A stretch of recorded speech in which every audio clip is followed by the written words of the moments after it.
Think about that for a moment. Think about the moment that we're in. We finally have an elected school board with a little bit of autonomy, with a little bit of power. We're not going to romanticize, but a little bit of power. But more importantly, the state stepped up and didn't pay off the entire debt, but paid off some of the debt that it helped create. And for the first time now, we have a district that doesn't need to send the first $1,200 or more of every student's per pupil to the banks and the creditors to pay off the debt that the state caused. So finally, we're in a moment where we can finally do something. We can finally, as a district, go on a bit of a level playing field where we can give those charters a run for their money. It used to be that they wrecked the public schools so bad that they even made the charter schools look good. Now we finally have a moment where we can do something, where we have some empowerment, and they say, oh, well, we got to send in Natasha Baker to fix up your kids. Now let's be honest about what this is, okay? This state reform office put Natasha Baker in charge. Natasha Baker, first and foremost, when she came to Michigan, became a ghost school operator. What that means is she got a $110,000 grant through the Michigan Department of Education that came from federal money to open up a charter school. That charter school never opened. Where's the $110,000, Natasha Baker?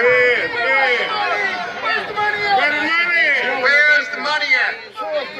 Now, she says that she knows what to do about these 38 schools across the state. By the way, every one of those schools is majority African American. Every last one of them, including in Kalamazoo, including in East Detroit. There's a common thread, I think, that you'll see right there. So what does she do? She sends a list out to parents before they've even formally said that they're closing the schools, telling parents they can drive all over Tarnation to send their kids to school. And we know that many of those schools don't even accept Detroit students.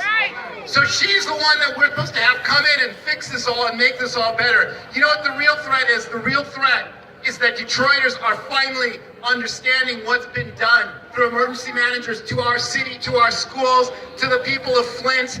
And we see that plan, we see the blueprint of what they're trying to do, and what they're really most worried about is that folks like us are finally saying, you know what, we need ourselves, we know what we're doing with these schools, we know what our kids need, we don't need Snyder the poisoner, who controls that office, to be the one to tell us what to do with our schools. We're going to stop those closings, all of them, all across the state. We're going to stop all 38. Thank you very much. Don't pay no taxes. Send Snyder to jail. You done killed Our next all the speaker is people Tawana Petty, a great leader in social justice in Detroit, a great leader in cultural work, and Tawana is going to bring a lot of history to our perspective. Peace, everybody. Peace. All right, I come here representing the Boggs School, the Boggs Center, excuse me, and I am a lifelong Detroiter. I came up through Detroit Public Schools. I raised my son through Detroit Public Schools, and we have to fight for our education. And it doesn't just start with the protests, right? We know we owe a responsibility in our communities to make sure that the children who can't get to the classroom get to the classroom, right? So we have community responsibility as well as holding these systems accountable. We've seen this in New Orleans.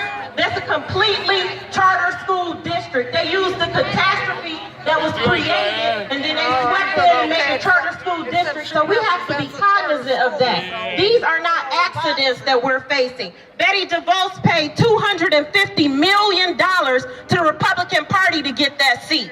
So we have to be cognizant of that.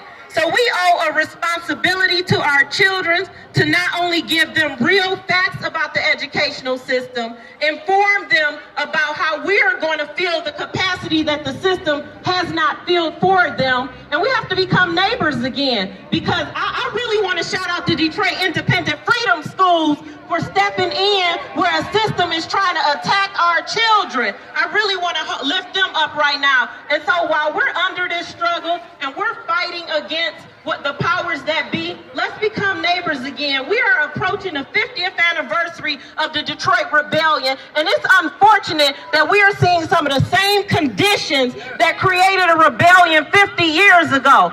So the answer and the question is, what are we going to do to resist this system, and what are we going to do to create a beloved community so that all of our children, no matter what neighborhoods in Detroit they live in, are properly educated?